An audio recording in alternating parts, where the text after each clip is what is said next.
What's up? We're back. A little bit of a different input here, different view, and I just want to jump on here and have a little discussion.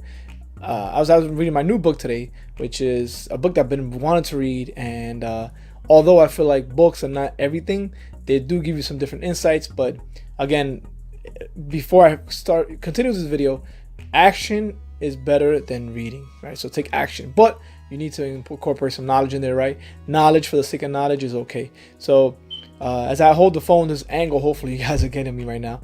I wanted to jump on here and let you guys know what is it that holds us back, right? Beliefs obviously are in there, but what image do we have of ourselves, right? And this is an image that's built from when we were a young age, from our parents, peers, school, teachers, friends, any type of interactions you have with anybody, teams, teammates, coaches.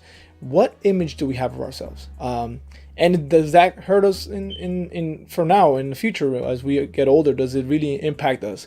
And I started noticing that a lot of us have talents and abilities, but we have a very bad image of ourselves. A self-image is not what we really think who we are. Like, the self-image is a smaller version than who we really should be doing or be in this world. And reading the book right now, the first chapter is very powerful. It states that regardless of what abilities you have, or what numbers, or what sales, or whatever it is, your self-image is the most important thing as far as succeeding in whatever endeavor you take. So the self-image that you have is very important. And please don't take it for granted, right? I know I suffer from this, and I'm changing. The last couple of months, my self-image has increased, I would say 100%, but it's a constant daily exercise. You have to wake up and focus on what it is you want to become, and you need to become who you really want to become. Like, you personally have to really shift your mind into this image of yourself to be able to succeed at what it is you want to succeed. Positive thinking alone won't get you there. You need to have a self-image of yourself that is positive and reinforcing of the level you want to get to. And I'm a big believer of this. I think it's not taught to us in school, but if you really think about it, a lot of successful people you meet, they are very, very confident in themselves.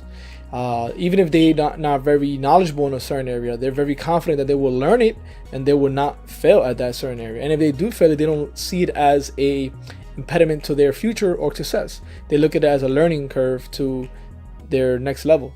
And I think a lot of us see that we fail and we stop, or we quit, or we look at it as a setback, and our image is an image of a failure, and now you feel that you cannot take on any new projects or any new learning endeavors. And I think personally, for me, it's a very big battle, because my past failures have very hindered my future or my present. And as the more I learned to let that go, the easier it became for me to start this channel, new projects, new partnerships, and just learn. Like, I'm not afraid to fail anymore. So today, if you guys take away anything from this video, is reevaluate your self-image. Is it a good image of yourself? Is it the image you want to be of your future self? And if it's not, then you have to really work on yourself. And let me know in your comments below what image you guys have of yourself, and if you think self-image is a big impact on you succeeding or whatever you want to succeed. All right, take care.